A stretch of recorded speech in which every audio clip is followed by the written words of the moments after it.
Hello student, स्वागत है आपका फिजिक्स विथ इलेक्ट्रॉनिक्स पाठशाला में। आज के इस लेक्चर में हम लोग स्टैटिस्टिकल मैकेनिक्स के यूनिट 3 का एक और नया और इम्पॉर्टेंट टॉपिक पढ़ेंगे जिसका नाम होगा मैक्सवेल बोल्ट्जमैन स्टैटिक्स। ओके, अगर आप अपना सिलेबस देखोगे तो आपके सिलेबस में ये टॉपिक कुछ ऐसे दिया है।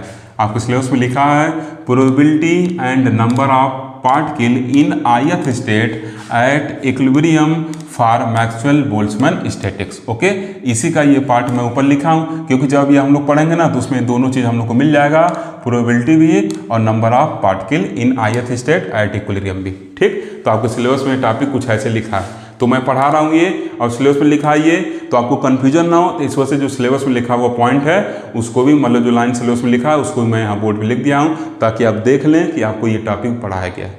क्लियर है चीज़?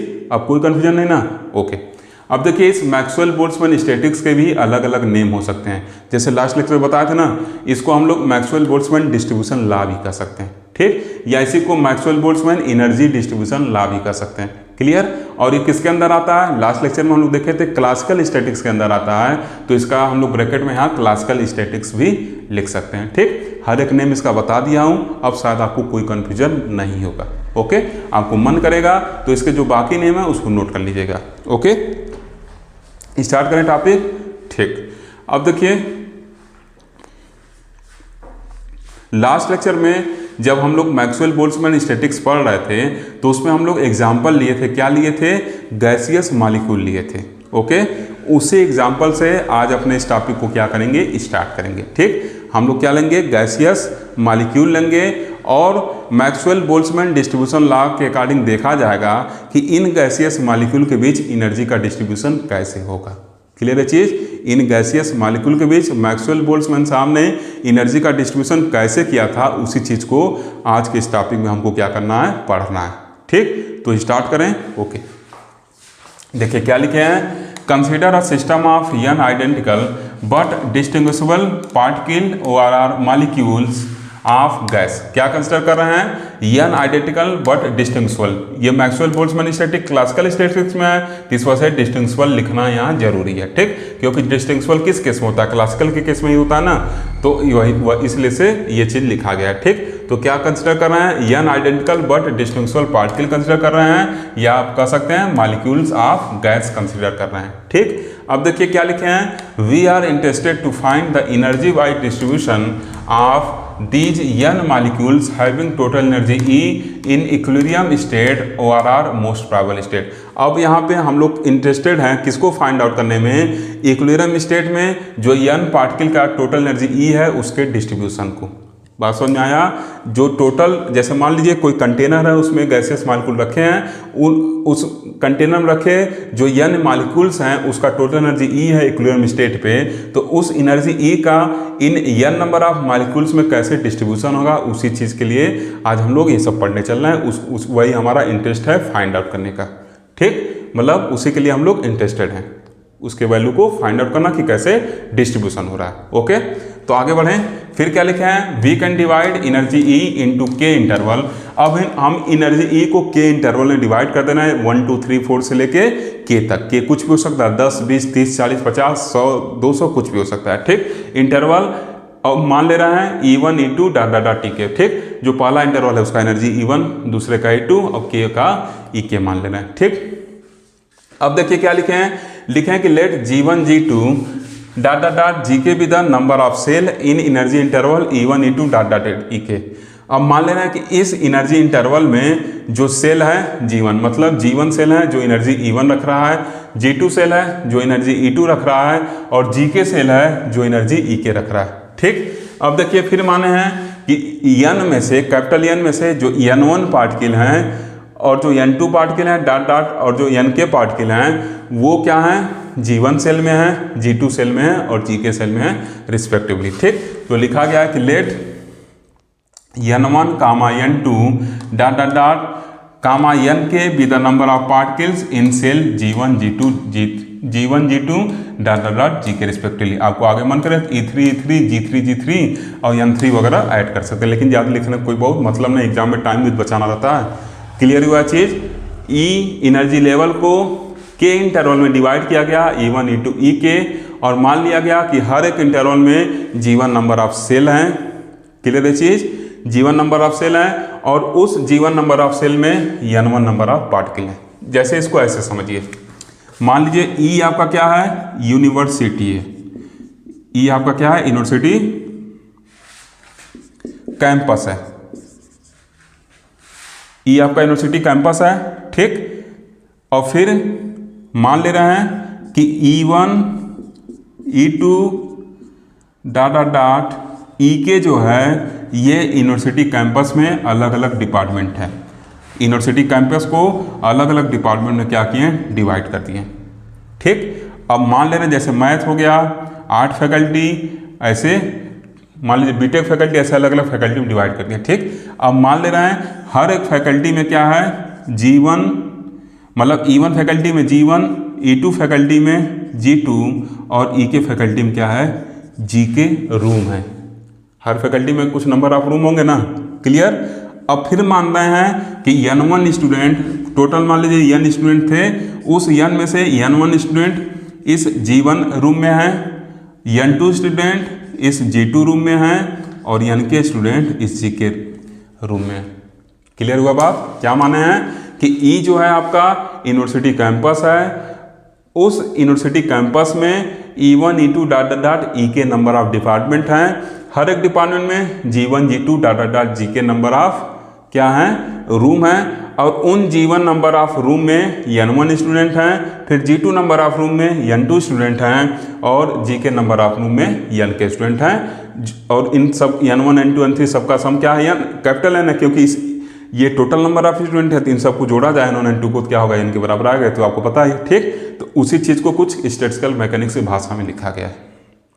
बात समझ में आया, ये डेली लाइफ के एग्जाम्पल से रिलेट कर दिए। अब आपको समझ में आ गया होगा कि E में से E1 इंटरवल वाला एनर्जी क्या रख रहा है, G1 सेल रख रहा है, और उस मतलब G1 सेल E1 एनर्जी रख रहा है और उस G1 सेल में N1 पार्टिकल हैं। G2 सेल E2 एनर्जी रख रहा है, उसमें N2 पार्टिकल हैं। G के सेल E के एनर्जी रख रहा है, उसमें N के पार्टिकल। जैसे E यूनिवर्सिटी कैंपस है, उसमें E1 डिपार्टमेंट जो है G1 रूम रख रहा है और उस G1 रूम में N1 स्टूडेंट हैं। ऐसे आगे ये सब है, ठीक। तो ये चीज़ आपको क्लियर हो गया होगा, ओके। आगे बढ़ें। अब देखिए फिर क्या लिखे हैं, since gaseous molecules are in continuous motion, चूंकि जो गैस मॉलिक्यूल है वो कंटिन्यूअस मोशन में रहेंगे, so that Ni will change continuously. Gaseous molecule continuous motion में, तो Ni मतलब क्या, एक जनरल केस कंसिडर किया गया है। Ni N1 हो सकता है, N2 हो सकता है, N3 हो सकता है, Nk हो सकता है, कुछ भी हो सकता है, क्लियर। तो वही कंसिडर किए हैं कि जो Ni होगा ये 1 2 3 Nk कुछ भी हो सकता है, ठीक। ये क्या होगा, हमेशा कंटिन्यूसली क्या होगा, चेंज होगा डिफरेंट तरीके से। गैस मॉलिक्यूल है तो क्या होगा, डिफरेंट तरीके से। मान लीजिए Ni पार्टिकल है, ऐसे ऐसे किधर भी ऐसे मोशन कर सकता है, ठीक। तो वो क्या होगा, डिफरेंट वे से क्या होगा, चेंज होगा। तो फिर लिखे हैं कि द Ni चेंज ओबे, ये जो चेंज होगा Ni में, ओबे करेगा following postulate of statistical mechanics. ये क्या करेगा, स्टैटिस्टिकल मैकेनिक्स के पास्टुलेट को फॉलो करेगा, उसको ओबे करेगा, ठीक। स्टैटिस्टिकल मैकेनिक्स के पास्टुलेट क्या है, इसको मैं बहुत पहले पढ़ा चुका हूँ, ओके। अब देखिए जो पहला पास्टुलेट है, क्या लिखे हैं कि the number of molecules will remain constant. पहला पास्टुलेट क्या लिखे हैं कि जो नंबर ऑफ मॉलिक्यूल्स होगा सिस्टम में वो क्या होगा, कांस्टेंट होगा। मतलब N को जो हम N1 N2 N3 Ni plus Nk में ब्रेक किए थे, ये क्या होगा, कांस्टेंट होगा। अब हम अगर इसको डिफ्रेंशिएट करते हैं, क्योंकि मैक्सिमम प्रोबेबिलिटी की बात कर रहे हैं, मोस्ट प्रोबेबल स्टेट की बात कर रहे हैं ना, या इक्विलिब्रियम स्टेट की बात कर रहे हैं, तो मैक्सिमम नंबर ऑफ पार्टिकल अगर हम निकालना चाहें मोस्ट प्रोबेबल स्टेट पे, तो क्या करना पड़ेगा, डिफ्रेंशिएट करना पड़ेगा और वो 0 के बराबर होगा। ये चीज़ तो आपको पता है ना कि जब भी हम लोग मैक्सिमा या मिनिमा निकालते हैं तो उसको डिफ्रेंशिएट करके 0 के बराबर करते हैं, ठीक। तो मोस्ट प्रोबेबल स्टेट पढ़ रहे हैं तो मैक्सिमम नंबर ऑफ पार्टिकल हम लोग सर्च आउट कर रहे हैं। तो यहाँ क्या लिखे हैं, इसको डिफ्रेंशिएट कर दिए हैं और ये देखिए ऐसे डिफ्रेंशिएट किए, ये सब भी डिफ्रेंशिएट होते चले गए और क्या होगा, इधर 0 मिल जाएगा, ठीक। तो ऐसे इसको समेशन लगा के हम लिख सकते हैं, ठीक। ये थोड़ा सा कट रहा है, इसको मैं थोड़ा बगल में लिख देता हूँ, इसको मैं बगल में लिख दे रहा हूँ, ओके। देखिए ये नीचे वाला जो पॉइंट है इसको मैं यहाँ लिख दे रहा हूँ, आप नोट कर लीजिएगा। Del N equal to summation लगा के क्या लिख सकते हैं, I equal to 1 to k, और इधर क्या हो सकता है del N I equal to 0। ठीक, आप सिंपली समझिए इसको क्या किया गया है, डिफ्रेंशिएट कर दिया गया है। ठीक, क्योंकि मोस्ट प्रोबेबल स्टेट की या इक्विलिब्रियम स्टेट की बात कर रहे हैं, तो हम क्या करेंगे, जो पार्टिकल्स है उसका मैक्सिमम नंबर अगर फाइंड आउट करना चाहें तो क्या करेंगे, डिफ्रेंशिएट करेंगे और 0 के बराबर पुट कर देंगे। ठीक, या आप अगर यहाँ से कंफ्यूजन है तो आप सिंपली समझिए इस n नंबर ऑफ पार्टिकल को क्या किया गया, डिफ्रेंशिएट किया गया, तो इधर ये वैल्यू कांस्टेंट था तो इस वजह से 0 हो जाएगा, कांस्टेंट का डिफ्रेंशिएशन 0, तो ये क्या होगा, इसके बराबर हो गया 0 के, और वो यहाँ पे लिखे हैं। ठीक, यही वाला लाइन बगल में लिख दिए हैं क्योंकि नीचे थोड़ा सा कट रहा था। क्लियर है? अब इसको अगर आप समेशन को ओपन करें यहाँ पे तो ये सब एक्सप्रेशन आपको मिल जाएगा। ओके, अब इसके आगे जो अगले पोस्टुलेट हैं उसको नेक्स्ट सेशन में लिखेंगे और फिर आपको समझाएंगे। देखिए स्टूडेंट, लास्ट सेशन में हम लोग यहाँ तक पहुँचे थे, इसको क्वेश्चन नंबर फर्स्ट लिख दिए, उसको कुछ यहाँ लिखा था मैं, उसको ऊपर लिख दिया हूँ, ये क्वेश्चन फर्स्ट कर लीजिएगा। ठीक, अब फिर देखिए दूसरा पोस्टुलेट क्या है कि total energy of system will remain constant, कि सिस्टम का जो एनर्जी होगा टोटल वो क्या होगा, कांस्टेंट होगा। तो E equal to n1 E1 लिखे हैं। ठीक, n1 E1 क्यों लिखे हैं, क्योंकि हम मान रहे हैं n1 पार्टिकल की एनर्जी E1 है, n2 पार्टिकल की एनर्जी E2 है, डॉट ni पार्टिकल की एनर्जी EI है, डॉट nk पार्टिकल की एनर्जी EK है, वो कांस्टेंट होगा। ठीक, यहाँ लिखे ना रिमेन कांस्टेंट। अब इसको डिफरेंशिएट करें तो 0 के बराबर हो जाएगा। अब देखिए डेल E इधर लिखे हैं, अब इसका डिफरेंशिएशन देखिए जब किया गया तो E1 E2 ये सब क्या है, फिक्स है। E1 E2 EI EK क्या है, फिक्स है। जैसे आपके यूनिवर्सिटी में E1 E2 डिपार्टमेंट बताए थे, तो डिपार्टमेंट क्या है, फिक्स है, कि ऐसा नहीं आज आपकी यूनिवर्सिटी में साइंस डिपार्टमेंट है, कल साइंस डिपार्टमेंट नहीं रहेगा, कल भी जाएंगे साइंस डिपार्टमेंट मिलेगा। तो वैसे सिस्टम की एनर्जी E1 फिक्स कर दिया है कि इस पर्टिकुलर सेल का एनर्जी E1 होगा, इस पर्टिकुलर, तो वैसे हर एक डिपार्टमेंट यूनिवर्सिटी में फिक्स है, तो वैसे हर एक एनर्जी क्या है, फिक्स है, वो चेंज नहीं हो रहा, उसको फिक्स कर दिया। ठीक, तो फिक्स है तो कांस्टेंट हो जाएगा, तो जब डिफरेंशिएट करेंगे तो उसको ऐसे लिख देंगे। अब हर एक डिपार्टमेंट बच्चों का जो नंबर है वो वेरी कर सकता है, इस वजह से ni n2 ये सब चेंज हो सकते हैं, गैसेस मालिक्यूल चेंज हो सकते हैं सेल टू सेल, तो इस वजह से इनका डिफरेंशिएशन किए हैं बस। ओके, EI का इस वजह नहीं किया, EI कांस्टेंट है, डिफरेंशिएशन करेंगे 0 हो जाएगा, तो उसका करने कोई मतलब नहीं है। अगर first function to second function लगाएं तो इसका एक बार 0 होगा तो पूरा टर्म 0 हो जाएगा, और फिर जब इसको करेंगे एक बार तो ऐसे बचेगा। ठीक, इसमें कोई कंफ्यूजन नहीं है आपको, और ये इक्वल टू क्या हो गया, 0 हो गया। ठीक, अब फिर यहाँ से डेल इक्वल टू क्या किए, समेशन लगा के इस चीज़ को लिख दिए हैं। ठीक, चूंकि हम लोग मोस्ट प्रोबेबल स्टेट की बात कर रहे हैं ना, या इक्विलिब्रियम स्टेट की बात कर रहे हैं, तो इस वजह से हर चीज़ को 0 दिखाते हुए चल जा रहे हैं, क्योंकि जब भी हम लोग मैक्सिमम वगैरह की बात करते हैं तो क्या करते हैं, चीज़ों को डिफरेंशिएट करके 0 के बराबर दिखाते हैं, ये तो आपको पता है, तो इस वजह से 0 के बराबर दिखाते हुए चल रहा है। ओके, अब देखिए फिर क्या लिखा है, in equilibrium the probability is maximum, equilibrium probability maximum होगा, तो P max equal to constant लिखे हैं, तो इसका मतलब इसका डिफरेंशिएशन 0 हो जाएगा, इसको क्वेश्चन नंबर 3 कर दिए हैं। ओके, अब देखिए हम लोग टोटल प्रोबेबिलिटी ऑफ मॉलिक्यूल की बात करेंगे, कि जो गैसियस मॉलिक्यूल है या आप ऐसे कहिए पार्टिकल, उसका टोटल प्रोबेबिलिटी क्या होगा उसकी हम लोग बात करेंगे। ठीक, तो सबसे पहले ये कॉन्सेप्ट समझिए। देखिए हम लोग पीछे पढ़े हैं कि अगर मान लीजिए 2 बॉक्स है, उसमें 4 पार्टिकल को क्या करना है, डिस्ट्रीब्यूट करना है, ये हम लोग फर्स्ट चैप्टर में पढ़ चुके हैं। अगर 4 पार्टिकल को डिस्ट्रीब्यूट करना है 2 बॉक्स में, तो नंबर ऑफ माइक्रोस्टेट क्या होता था, 2 के पावर 4 होता था। उसी तरीके से अब मान लीजिए G1 सेल है। ठीक, इस G1 सेल में अगर हमको n1 पार्टिकल डिस्ट्रीब्यूट करना है तो कितने नंबर ऑफ माइक्रोस्टेट होंगे, तो G1 के पावर n1। उसी तरीके से G2 सेल में अगर n2 पार्टिकल डिस्ट्रीब्यूट करना है तो क्या हो जाएगा, G2 के पावर n2, तो उसको ऐसे लिखे हैं G1 के पावर n1 इंटू G2 के पावर n2 डॉट Gi के पावर ni डॉट Gk के पावर nk। ये चीज़ क्लियर। जैसे 2 बॉक्स में 4 पार्टिकल को डिस्ट्रीब्यूट करते थे, माइक्रोस्टेट और माइक्रोस्टेट में पढ़ाया हूँ मैं, तो 2 के पावर 4 प्रोबेबिलिटी होता था, तो वैसे ही यहाँ पे जो प्रोबेबिलिटी होगा क्या होगा, n1 पार्टिकल को हम लोग G1 बॉक्स में माने हैं, G1 सेल में माने हैं, तो G1 के पावर n1 प्रोबेबिलिटी हो गया। ठीक, पहले सेल का, दूसरे सेल का G2 के पावर n2 हो गया, और ऐसे ni सेल का Gi के पावर ni और एक Gk के पावर nk। जैसे 2 के पावर 4 हुआ 2 बॉक्स के लिए, तो ऐसे Gi सेल है, अगर उसको बॉक्स मानिए, कंपार्टमेंट मानिए, तो ni पार्टिकल को Gi पार्टिकल में डिस्ट्रीब्यूट कर रहे हैं, तो कितनी प्रोबेबिलिटी क्या होगी इसकी, ऐसे कहिए कि नंबर ऑफ माइक्रोस्टेट क्या होंगे, तो G1 पावर n1 होंगे, G2 पावर n2 होंगे, ऐसे होंगे।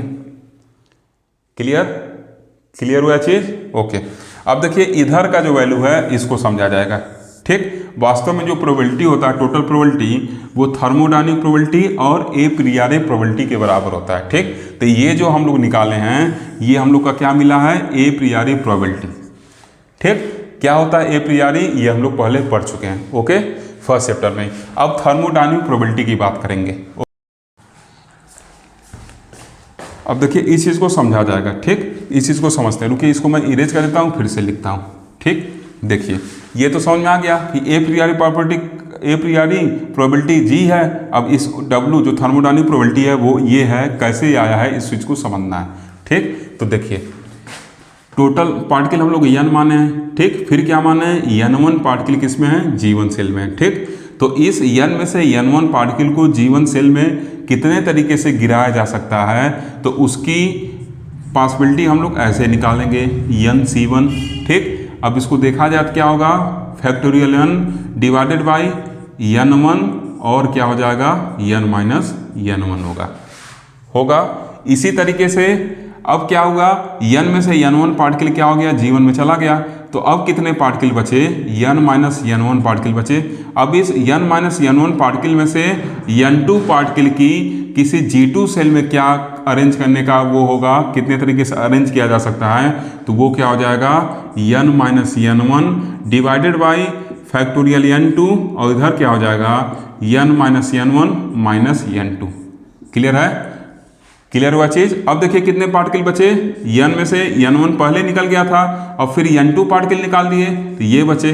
अब n minus n1 minus n2 particle को किसी तीसरे सेल में, मतलब इसमें से ऐसे समझिए n minus n1 minus n2 particle में से n3 पार्टिकल को किसी तीसरे सेल में फाल किया, कितने तरीके से फाल किया जा सकता है, जैसे G3 में कितने तरीके से फाल किया जा सकता है, तो क्या हो जाएगा यहाँ पे n3 लिखेंगे और ये क्या हो जाएगा ऊपर n minus n1 minus n2 divided by नीचे क्या हो जाएगा n3 और इधर क्या हो जाएगा n minus n1 minus n2 minus n3। Clear है चीज़। देखिए फिर से एक चीज़ समझिएगा, फिर से रिपीट कर देता हूँ। ये जो हम लोग का निकला ये जो था अप्रियरी प्रोबेबिलिटी था। ये थर्मोडायनामिक प्रोबेबिलिटी को जब ए प्रियरी प्रोबेबिलिटी के साथ मल्टीप्लाई करते हैं तो टोटल प्रोबेबिलिटी मिलती है, ठीक। तो ये जो ओमेगा लिखे हैं हम लोग यहाँ पे वो क्या है, ये है। तो ये वैल्यू कैसे मिला, मतलब जो थर्मोडायनामिक प्रोबेबिलिटी है ये कैसे मिला, उसी चीज़ के हम लोग समझने चलना है, ठीक। तो हम लोग total n number of particle माने थे, कैपिटल N नंबर पार्टिकल। अब मानना है उस capital N number of particle में से n1 पार्टिकल को G1 सेल में फेंका जा रहा है। तो कितने तरीके से वो फेंके जा सकते हैं, कितने नंबर ऑफ वेज से उसको अरेंज किया जा सकता है G1 सेल में, तो उसके लिए क्या लिखे nC1। ये तरीका होता है, मैथ में आप पढ़े हैं कंप्यूटेशन में, ठीक। तो nC1 का वैल्यू ये होगा। अब n में से n1 पार्टिकल को हम लोग G1 सेल में अरेंज कर लिए हैं। अब क्या करना है हमको, इस n माइनस n1 पार्टिकल में से n2 पार्टिकल को क्या करना है, किस में अरेंज करना है, G2 नंबर ऑफ सेल में अरेंज करना है। फिर कंप्यूटेशन लगा देंगे, कुछ ऐसे हो जाएगा। अब फिर देखिए कितने पार्टिकल बचे, n minus n1 minus n2 particle बचे, उसमें से n3 पार्टिकल को अरेंज करना है, तो फिर ऐसे लगा देंगे, ठीक। अब क्या करेंगे, जब सब ऐसे आगे लगाते हुए जाएंगे और सबका आपस में मल्टीप्लाई करेंगे, टोटल नंबर ऑफ वे मिल जाएगा, ठीक। अगर क्या करें, इन सबको आपस में मल्टीप्लाई कर दें तो टोटल नंबर ऑफ वे जो होगा अरेंजमेंट का वो हमको पता चल जाएगा। तो देखिए जब सबको मल्टीप्लाई किया जाएगा, आगे ऐसे आप निकालते हुए जा सकते हैं, ठीक। तो डायरेक्ट मैं रिजल्ट बताऊंगा, ऐसे हम लोग का सॉल्व करने को इंटेंशन यहाँ पे नहीं है, ओके। तो देखिए जब मल्टीप्लाई करेंगे, इसका इसमें मल्टीप्लाई करेंगे, फिर इसका इसमें मल्टीप्लाई करेंगे, तो देखिए ये वैल्यू कटता हुआ चल जाएगा, फिर ये वैल्यू कटता हुआ चल जाएगा। मतलब क्या बच रहा है, फैक्टोरियल n बच रहा है, इसके नीचे n1 बच रहा है। फिर जब मल्टीप्लाई किए तो क्या बचा, n2 बचा। फिर जब मल्टीप्लाई किए नीचे क्या हो गया, n3 बचा। ये अगले वाले से कट जाएगा आगे वैसे, ठीक। तो मतलब ऐसे हम लोग को ni dot dot dot n के टर्म्स मिलते हुए चल जाएंगे फैक्टोरियल में। यही हम लोग की प्रोबेबिलिटी यहाँ निकल कर आ गई। अब क्लियर हो गया होगा ना कैसे ये टर्म लिखे हैं, कुछ ऐसे ये लिखा गया जैसे आपको बताएं, ठीक। इसको आगे और अगर आप एक्सपेंड करें और फिर सबको आपस में मल्टीप्लाई करेंगे, टोटल नंबर ऑफ वे जो होगा अरेंजमेंट का पता चलेगा, तो वहाँ से क्या होगा, कुछ ऐसे आएगा। देखिए जब मल्टीप्लाई करेंगे तो पहले का जो डिनोमिनेटर है वो दूसरे के न्यूमरेटर को कैंसिल कर देगा। इसी तरीके से दूसरे का जो ये वाला डिनोमिनेटर है वो तीसरे के न्यूमरेटर को कैंसिल कर देगा। ऐसे आपस में एक पहले का डिनोमिनेटर दूसरे के न्यूमरेटर को ऐसे आपस में कैंसिल करते हुए चल जाएंगे और at last we are left only with factorial n divided by factorial n1 factorial n2 factorial n3 dot dot dot factorial ni dot dot dot factorial nk, okay. तो इस वजह से हम लोग w का वैल्यू यहाँ पे ये लिखे हैं, ठीक। अब इसके आगे जो करना है पहले उसको लिख लेंगे और फिर आपको बताएंगे। देखिए स्टूडेंट, लास्ट सेशन में हम लोग यहाँ तक लिखे थे। अब इसको हम लोग कुछ ऐसे भी लिख सकते हैं, ठीक। जैसे आप अगर कहीं समेशन लिखा रहता है, मान लीजिए ऐसे कहीं लिखा हो G1 N1 plus G2 N2 plus GI Ni plus GK Nk, ऐसे कहीं लिखा हो तो इसको हम लोग समेशन, जब सम रहता है क्या यूज करते हैं, समेशन यूज करते हैं। यहाँ से लेके k तक यूज कर लेते हैं और GI Ni लिख देते हैं, ठीक। तो जब सम रहता है समेशन जैसे यूज करते हैं ना, वैसे ही जब मल्टीप्लिकेशन रहता है तो मल्टीप्लायर यूज करते हैं। यन अकेला था, उसको एज इट इज लिख दिए। अब इसके नीचे इसको लिख के मल्टीप्लायर के साथ शॉर्ट फॉर्म में लिख दिए, ठीक। इस मल्टीप्लायर को, इसको क्या कहा जाता है, पाई मल्टीप्लायर कहा जाता है। इसको जब ओपन करेंगे तो ये टर्म अपान ये टर्म मिलेगा, ठीक। जैसे समेशन के लिए, सम के लिए क्या करते हैं, समेशन यूज करते हैं, वैसे ही मल्टीप्लिकेशन के लिए मल्टीप्लायर यूज करते हैं, ठीक। तो इसको आप कॉम्पैक्ट फॉर्म में, छोटे से फॉर्म में ऐसे लिख सकते हैं। क्लियर है चीज, ठीक। इसको जब ओपन करेंगे तो ऐसे मल्टीप्लाई होते चला जाएगा। ये समेशन साइन है, इस वजह से उसको ओपन करने पे सम आता है। ये मल्टीप्लायर का साइन है, इस वजह से इसको जब ओपन करेंगे तो मल्टीप्लिकेशन का टर्म, ये टर्म अपान ये टर्म मिलता हुआ चला जाएगा। क्लियर है यहाँ तक। अब देखिए, जैसे आप फिजिक्स का प्रैक्टिकल पढ़ते हैं तो फिजिक्स के प्रैक्टिकल में क्या होता है, जब लैब में कराया जाता है तो लंबा लंबा कैलकुलेशन आता है, तो कहा जाता है कि लॉग टेबल की हेल्प से सॉल्व करिए, कहा जाता है ना। वैसे ही स्ट्रक्चरल मैकेनिक्स में डेटा क्या है, काफ़ी बड़े बड़े आते हैं, तो इनको भी सॉल्व करने के लिए हम लोग लॉग का हेल्प लेते हैं, ठीक। तो लिखे हैं taking log of the above equation comma भी है। अब जब लॉग लेंगे तो इधर भी लॉग आया, फैक्टोरियन हो गया। अब ये सब तो मल्टीप्लिकेशन वाले टर्म है ना, मल्टीप्लिकेशन वाले टर्म है। अब जब इसका लॉग लेंगे तो ये जो मल्टीप्लायर है वो समेशन में कन्वर्ट होते चला जाता है, ठीक। शायद ये चीज़ आपको समझ में नहीं आ रहा होगा, क्यों, ये चीज़ समझ में नहीं आ रहा, ठीक। इसको भूल जाइए, इस लाइन से आप चीज़ों को समझने की कोशिश करिए। देखिए, ये तीनों टर्म आपस में मल्टीप्लिकेशन में लिखे हुए हैं, तीनों टर्म आपस में मल्टीप्लिकेशन में लिखे हुए हैं। जो नीचे लिखा है उसको कुछ समझाने के लिए मान रहा हूँ मैं, इसको फैक्टोरियन को एज इट इज लिख दिया हूँ, ठीक। और ये चीज़ जो है, इसको पूरे को मैं कैपिटल A मान ले रहा हूँ और नीचे वाले पूरे को क्या मान ले रहा हूँ, कैपिटल B मान ले रहा हूँ, ठीक। अब जब लॉग लेंगे तो क्या हो जाएगा, log P equal to log factorial n। अब फिर क्या होगा, मल्टीप्लिकेशन का साइन है तो प्लस log A/B हो जाएगा। इतना चीज़ क्लियर। फिर इसको आगे हम सिंप्लीफाई करेंगे तो क्या हो जाएगा, log P equal to log factorial n और log A/B का फॉर्मूला जो लगेगा तो log A minus log B होगा। क्लियर है चीज़। फिर देखिए, इसको आगे और सॉल्व करें तो log फैक्टोरियल।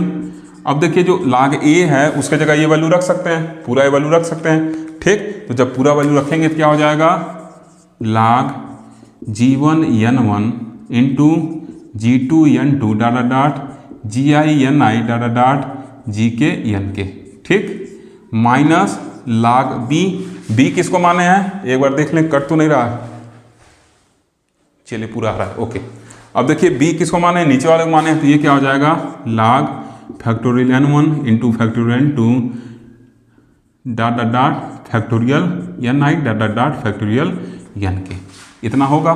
अब देखिए, फिर इसको आगे सिंप्लीफाई किया जाए तो क्या हो जाएगा, log P equal to log factorial लिखे हुए हैं हम लोग, ठीक, प्लस अब देखिए फिर A into B into C into ऐसे करके ये है, तो फिर इसको log ABC के फॉर्म में लिख सकते हैं। क्या लिख सकते हैं, log G1 N1 plus log G2 N2 plus data dot data dot, फिर क्या लिख सकते हैं, plus log GI Ni plus data dot log GK Nk, ऐसे लिख सकते हैं।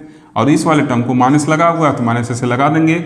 और कैसे लिख सकते हैं, ये भी मल्टीप्लिकेशन के फॉर्म में, तो log A इंटू B क्या होता है, log A plus log B होता है, तो ऐसे लिख सकते हैं log N1 plus log factorial N2 plus log factorial Ni plus data dot log factorial Nk, लिख सकते हैं ना। अब देखिए, इसको और छोटा करना चाहें अगर हम तो क्या लिख सकते हैं, log P equal to log factorial capital N। अब देखिए, इसको समेशन लगा के भी लिखा जा सकता है, क्या लिख सकते हैं, प्लस, अब सम आ गया ना तो समेशन लगाएंगे, plus I equal to 1 to K log GI Ni और ये माइनस साइन के साथ क्या लिख सकते हैं, log फैक्टोरियल Ni, ठीक। साथ में समेशन भी रहेगा क्योंकि सम है, तो summation I equal to 1 to k। तो देखिए log p इक्वल टू ये वैल्यू आ गया, क्या हो गया, log factorial n minus summation log factorial n i summation i equal to 1 to k और फिर क्या लिखें plus summation i equal to 1 to k n i log g i। इसको आप आगे भी ऐसे लिख सकते हैं, ये आपको पता है log m के पावर n क्या होता है, n log m n होता है, तो n i g i के फॉर्म में लिखे हैं। ठीक, तो ये चीज़ तो मैं यहाँ से एक्सप्लेन करके आपको बताया ना, डायरेक्ट आप समझिए कि जब log लेंगे तो जो मल्टीप्लायर होता है वो समेसन में कन्वर्ट हो जाता है। ठीक, क्योंकि log के केस में जब मल्टीप्लिकेशन लगाते हैं, मल्टीप्लिकेशन पे log लगाते हैं तो क्या होता है, समेसन में टूट जाता है। देखिए इस पे मल्टीप्लिकेशन log लगाए तो ये क्या हो गया, सम में हो गया, मतलब मल्टीप्लिकेशन सम में कन्वर्ट हो रहा है ना, तो इस वजह से इस मल्टीप्लायर को समेसन में कन्वर्ट कर देते हैं। और जो नीचे का वैल्यू रहेगा उसको माइनस साइन के साथ लिख देंगे और ऊपर वाले को क्या होते हैं, प्लस के साथ। जैसे log m बाई n को क्या लिखा जाता है, log m minus log n लिखा जाता है। ठीक, तो अब कोई डाउट नहीं होगा, समझ में आ गया ना, इसको देखिए एक्सप्लेन करके ही बता दिया हूँ। ठीक, डायरेक्ट यहाँ शायद आप कन्फ्यूजन होता है, इस वजह से इसको लेके बताया हूँ। ओके, अब मुझे ये साइन दिखाना भी है आपको ताकि बुक में देख के कन्फ्यूजन हो, इस वजह से ये साइन भी यूज कर लिया हूँ। ओके, अब कोई डाउट नहीं ना। ठीक, ये जो log लिया गया है this is the natural log, ये नेचुरल log है, बेस 10 वाला log नहीं है, बेस e वाला log है। ठीक, चलिए वीडियो थोड़ा सा लंबा जा रहा है लेकिन पेशेंस रखिए, मैं एक एक चीज़ आपका क्लियर करना चाहता हूँ। ओके, अब फिर देखिए यूज कर रहा है स्टिरलिंग फार्मूला। देखिए स्टिरलिंग फार्मूला क्या होता है, अगर मान लीजिए ये जो आपका फैक्टोरियल n है, ये फैक्टोरियल n आई है, तो हम लोग किसकी बात कर रहे हैं, स्टैटिस्टिकल मैकेनिक्स की बात कर रहे हैं। तो स्टैटिस्टिकल मैकेनिक्स में जो नंबर ऑफ पार्टिकल होते हैं बहुत ज़्यादा होते हैं। ठीक, तो स्टिरलिंग साहब ने एक अप्रॉक्सीमेशन दिया था, एक स्टिरलिंग अप्रॉक्सीमेशन होता है जो क्या बताता है, स्टिरलिंग अप्रॉक्सीमेशन ये बताता है, आपके सिलेबस में ये नहीं है दुर्भाग्यवश, क्या बताता है, log फैक्टोरियल n आई, log ऐसे समझिए log फैक्टोरियल n जो होता है वो क्या होता है, n log n minus n के बराबर होता है। यही है स्टिरलिंग फार्मूला। ऐसे ही जब log फैक्टोरियल n आई रहेगा तो ये n आई log n आई माइनस n आई के बराबर होगा। ठीक, this is the sterling formulation या स्टिरलिंग फार्मूला। ठीक, तो स्टिरलिंग फार्मूला यूज किए हैं, तो ये देखिए क्या होगा, इस फॉर्म में चला गया, यहाँ से देखिए इस फॉर्म में आ गया। अब इसको भी इस फॉर्म में कन्वर्ट करना है, इसमें आगे समेसन था, समेसन लगाए, n आई log n आई लिखे प्लस n आई लिख दिए। ठीक, माइनस आता, ये माइनस आता तो यहाँ ही माइनस आता, लेकिन पहले माइनस है तो माइनस माइनस को खा जाता, इस वजह से प्लस बन जाता। ठीक, अगर इसको ब्रैकेट लगा लिखते तो यहाँ माइनस आता, फिर ओपन करते तो प्लस आता, तो ni लिखते हैं। क्लियर है, साथ में समेसन महाराज इसके लगे रहेंगे। ठीक, क्योंकि इंडिसेस यूज किए हैं तो समेसन हमको यूज करना पड़ेगा, फिर इसको एज इट इज लिख दिए। ठीक, अब देखिए फिर क्या किए हैं, कोई डाउट नहीं हो रहा है, बुक में ये सब काफ़ी डाउटफुल सॉल्व किया है। ठीक, क्योंकि रीजन नहीं होता है, डायरेक्ट चीज़ों को सॉल्व किया हुआ है, तो अच्छे से समझ लीजिए वीडियो में। अब देखिए log p इक्वल टू ये वैल्यू माइनस ये लिखे हैं। एक चीज़ और देखिए यहाँ से, ये चीज़ हम लोग अभी पीछे पढ़े थे, n इक्वल टू क्या होगा, जितने पार्टिकल हैं उनका जो सम होगा वो कैपिटल N के बराबर होगा, तो ये तो वही लिखा गया है ना, summation i equal to 1 to k n i n के बराबर होगा। ठीक, तो इसका मतलब ये वैल्यू क्या हो जाएगा, कैपिटल N के बराबर हो जाएगा, और हर एक टर्म को वैसे क्या किए हैं, लिख दिए हैं, दिखाई दे रहा है। ठीक, अब देखिए इसको आगे फिर सॉल्व किया जाए, इसको आगे जब फिर सॉल्व किया जाएगा तो क्या होगा, यहाँ से log p इक्वल टू क्या हो जाएगा, n log n, ये n को ले डूबेगा बिकॉज बोथ है अपोजिट साइन, और क्या हो जाएगा minus k n i log n i, और यहाँ क्या हो जाएगा plus i equal to 1 to k n i log g i। ठीक, अब इसके आगे फिर लिखूंगा और फिर आपको समझाऊंगा। देखिए स्टूडेंट, ये क्वेश्चन हम लोग लास्ट सेशन में पा चुके थे। ठीक, नीचे लिखे थे उसी को मैं ऊपर लिखा हूँ, क्योंकि उसके आगे सिंप्लीफाई करना तो उसको ऊपर लिख के इक्वेशन 4 कर दिया। ठीक, अब जो हम लोग बात कर रहे हैं वो मैक्सिमम प्रोबेबिलिटी की बात कर रहे हैं। ठीक, या इक्विलिब्रियम स्टेट की बात कर रहे हैं, मोस्ट प्रोबेबल स्टेट की बात कर रहे हैं। तो मोस्ट प्रोबेबल स्टेट या इक्विलिब्रियम स्टेट में जो प्रोबेबिलिटी होगी आपकी क्या होगी, मैक्सिमम होगी। ठीक, तो वही लिखे हैं equilibrium state probability is maximum. और आपको ये भी पता है कि किसी चीज़ का मैक्सिमम या मिनिमम वैल्यू हमेशा कांस्टेंट रहता है, इसका मतलब पी मैक्स क्या होगा, कांस्टेंट होगा, तो इसका जो डिफरेंशिएशन होगा वो 0 के बराबर होगा। तो इसका मतलब इसका अगर log ले लें हम, log पी मैक्स लिखें तो वो भी क्या होगा, कांस्टेंट होगा, क्योंकि ये वैल्यू कांस्टेंट है तो उसका जो log का वैल्यू आएगा वो भी क्या होगा, फिक्स वैल्यू होगा। ठीक, कांस्टेंट होगा, तो इसका भी जो डेरिवेटिव होगा वो क्या होगा, 0 होगा। ठीक। और ये चीज़ आपको ही पता रहना चाहिए कि मैक्सिमम या मिनिमम वैल्यू निकालने के लिए हम लोग डिफरेंशिएट करके उसको जीरो के बराबर करते हैं, तो डिफरेंशिएट करके जीरो के बराबर कर रहे हैं, ठीक। ऐसे ही पॉस्टुलेट में भी किए थे, ओके। तो फिर लिखे हैं कि therefore in equilibrium state from equation 4 we have, अतः इक्विलिब्रियम स्टेट में इक्वेशन 4 कैसा होगा, क्या मिलेगा हम लोग को यहाँ से, तो इधर तो ये वैल्यू मिल गया। अब इधर देखिए ये n और log n ये सब क्या है आपस में कांस्टेंट है, n कांस्टेंट है और log n भी कांस्टेंट होगा, फिक्स वैल्यू होगा, तो इसका डिफरेंशिएशन जीरो हो जाएगा, ठीक। अब फिर इधर देखिए इसको जब डिफरेंशिएट किया जाएगा तो this is the first function and this is second function. First function और सेकंड फंक्शन का कॉन्सेप्ट लगा क्या कर रहे हैं, डिफरेंशिएट कर रहे हैं, इसको फर्स्ट मान रहे हैं इसको सेकंड, तो फर्स्ट फंक्शन लिखे, सेकंड फंक्शन का डिफरेंशिएशन log ni का 1/ni और ni का del ni, तो ऐसे मिल गया। अब देखिए सेकंड फंक्शन को कांस्टेंट मान लिए, फर्स्ट फंक्शन का डिफरेंशिएशन ni का differentiation del ni summation edit लगा रहा। अब फिर देखिए यहाँ पे इसको ऐसे लिखे हैं, ठीक। ये gi क्या है, नंबर ऑफ सेल है, gi को हम लोग डेली लाइफ से क्या किए थे, नंबर ऑफ डिपार्टमेंट में नंबर ऑफ क्लास बनाए थे, तो कितने नंबर ऑफ रूम है, तो नंबर ऑफ रूम तो यूनिवर्सिटी में कांस्टेंट रहेगा ना। अगर आज हम जा रहे हैं 10 रूम में, तो ऐसा नहीं ना कि कल जाते ही 11 हो जाएगा, अचानक तो चेंज होगा नहीं, तो कांस्टेंट रहेगा। तो जी नंबर ऑफ सेल उसको कांस्टेंट माने हम, तो इस वजह से इसका डिफरेंशिएशन जीरो होगा, बस इसका मतलब ये कांस्टेंट हो जाएगा, ठीक। ये कांस्टेंट रहेगा, इसका डिफरेंशिएशन करेंगे del ni और ये log gi हो गया, ठीक। अगर इसका भी आप करेंगे तो जीरो आएगा, इसको आगे ऐसे आप लिख के करेंगे तो ये वैल्यू कांस्टेंट इसका जीरो आएगा, यहाँ ni बचेगा और इसका जब करेंगे तो जीरो हो जाएगा, तो उसको लिखने का मतलब है नहीं, क्योंकि ये वैल्यू क्या है, कांस्टेंट है, कांस्टेंट डिफरेंशिएशन क्या होता है, जीरो होता है, ठीक। इक्वल टू जीरो कर दिए क्योंकि यहाँ से जीरो मिला होगा, यहाँ से देखिए जीरो मिला, इज इक्वल टू जीरो स्पष्ट कर दिए क्योंकि मैक्सिमम प्रोबेबिलिटी क्या है, जीरो बराबर है, ठीक। अब फिर देखिए इसको सॉल्व करेंगे तो ni से ni कैंसिल हो गया, del ni बचा और बाकी एज इट इज लिख लिए।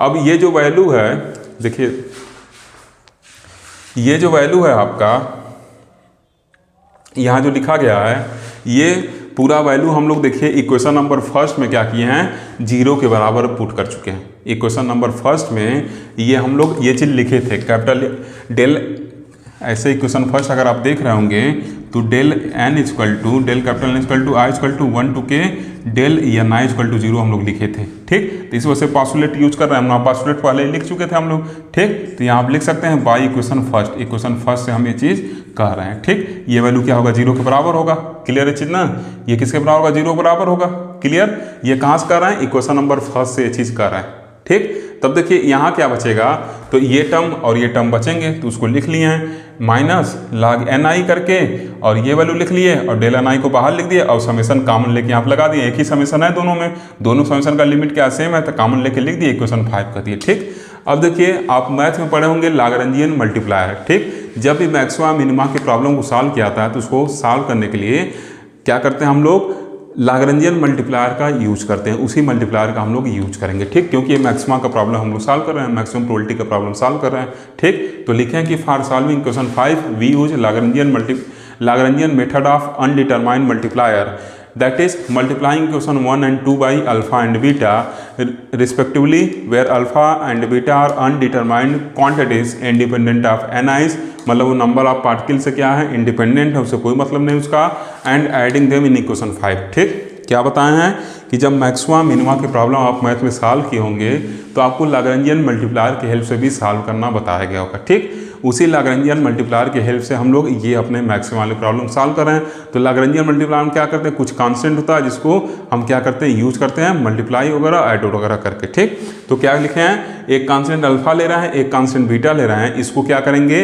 इक्वेशन फर्स्ट और इसको इक्वेशन सेकंड में मल्टीप्लाई करेंगे और उसके बाद उन दोनों को आपस में ऐड करके इस इक्वेशन नंबर 5 में क्या कर देंगे, ऐड कर देंगे, ठीक। तो नेक्स्ट स्टेप में करते हैं इस चीज को, पहले लिख लें, ओके।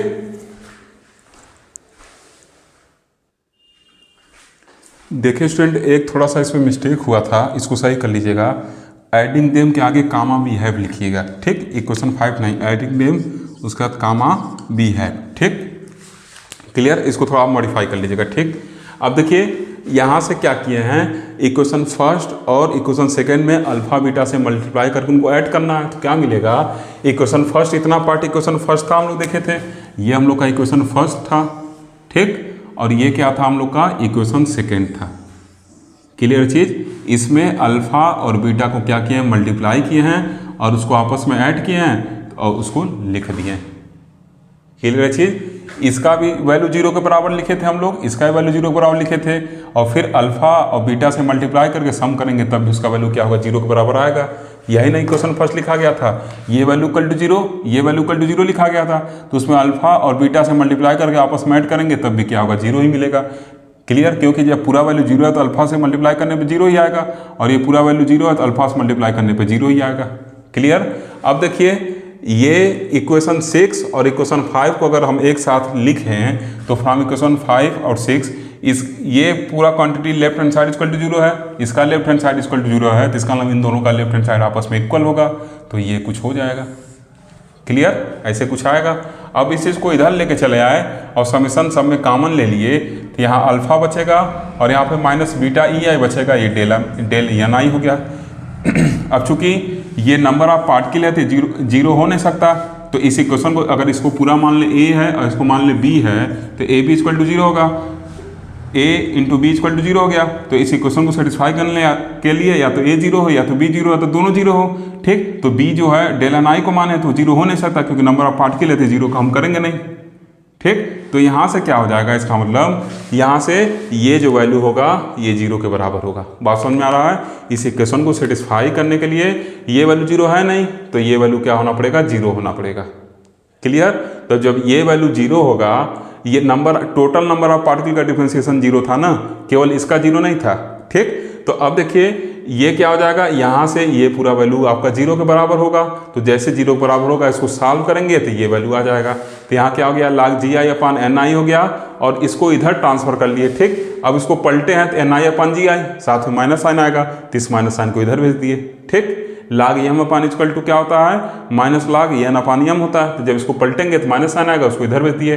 अब कुछ एंटी log ले लिए तो ये वैल्यू ऐसे मिल गया, इधर का log हट गया, इधर एक्सपोनेंशियल टर्म आ गया, और फिर n I equal to g i e के power minus alpha beta e i लिख दिए। ठीक, यही मैक्सवेल डिस्ट्रीब्यूशन लॉ है, या मैक्सवेल बोल्ट्जमैन स्टैटिक्स या Maxwell Boltzmann distribution law of energy है। ठीक, इसी के अकॉर्डिंग क्या होता है, डिस्ट्रीब्यूशन होता है। ठीक, अगर आप कहेंगे तो अल्फा बीटा का वैल्यू क्या है उसको नेक्स्ट लेक्चर में मैं सॉल्व करवा के बता दूंगा। ठीक, अब देखिए ई आई का वैल्यू अगर ज़्यादा होगा तो ई के पावर जो निगेटिव टर्म हो ज़्यादा होगा, तो एन आई का वैल्यू क्या होगा, छोटा होगा, क्योंकि ई के पावर माइनस में अगर वैल्यू बढ़ रहा है तो वो क्या होगा, छोटा होगा। अगर ये वैल्यू बढ़ेगा तो ई के पावर माइनस लगा हुआ है, एक्सपोनेंशियल पे पावर अगर माइनस है और वो वैल्यू बढ़ रही है तो इसका मतलब तेजी से डिक्रीज करेगा। ऐसे बात समझ रहे हैं ना, ई के पावर -1 ई के पावर -2 ऐसे होते मान ली जा रहा है। ठीक, या आप ऐसे समझिए, कहीं ई के पावर -x लिखा है, तो जैसे जैसे x का वैल्यू बढ़ेगा तो जो ग्राफ आएगा एक्सपोनेंशियली डी के ग्राफ आता है। ठीक, तो ऐसे समझिए अगर ई आई का वैल्यू हम बढ़ा रहे हैं तो एक्सपोनेंशियली ये वैल्यू जो होगा एन आई का डिक्रीज होगा। इसका मतलब क्या है, हायर एनर्जी स्टेट, ई आई का वैल्यू बढ़ाना मतलब हायर एनर्जी स्टेट की बात करना। इसका मतलब क्या, हायर एनर्जी स्टेट पे क्या होगा, जो पॉपुलेशन होगा वो कम होगा, मतलब नंबर ऑफ पार्टिकल कम होगा। तो वही लिखें, from this equation it is clear that high energy state correspond to less population. इसका मतलब हाई एनर्जी स्टेट पे नंबर ऑफ पार्टिकल कम पाए जाएंगे। जैसे E1 E2 को डिपार्टमेंट बनाए थे ना यूनिवर्सिटी का, तो जो हायर डिपार्टमेंट होते हैं यूनिवर्सिटी के, जैसे MSc वगैरह होते हैं, उसमें BSc की अपेक्षा बच्चे कम होते हैं ना, तो वैसे ही क्या लिखे हैं अगर हायर एनर्जी स्टेट है तो उसके करस्पॉन्डिंग क्या होगा, लेस पॉपुलेशन होगा, लेस नंबर ऑफ पार्टिकल मिलेंगे। ठीक, इस तरीके से हम लोग बोल्ट्जमैन डिस्ट्रीब्यूशन स्टैटिक्स, ये बोल्ट्जमैन डिस्ट्रीब्यूशन लॉ या बोल्ट्जमैन ऐसे कहिए मैक्सवेल बोल्ट्जमैन डिस्ट्रीब्यूशन लॉ या मैक्सवेल बोल्ट्जमैन स्टैटिक्स को हम लोग आज के लेक्चर में फिनिश कर लिए। अगर आपको लेक्चर अच्छा लगा हो तो ज़रूर लाइक करिए, वीडियो को ज़्यादा से ज़्यादा शेयर करिए। Thank you for watching.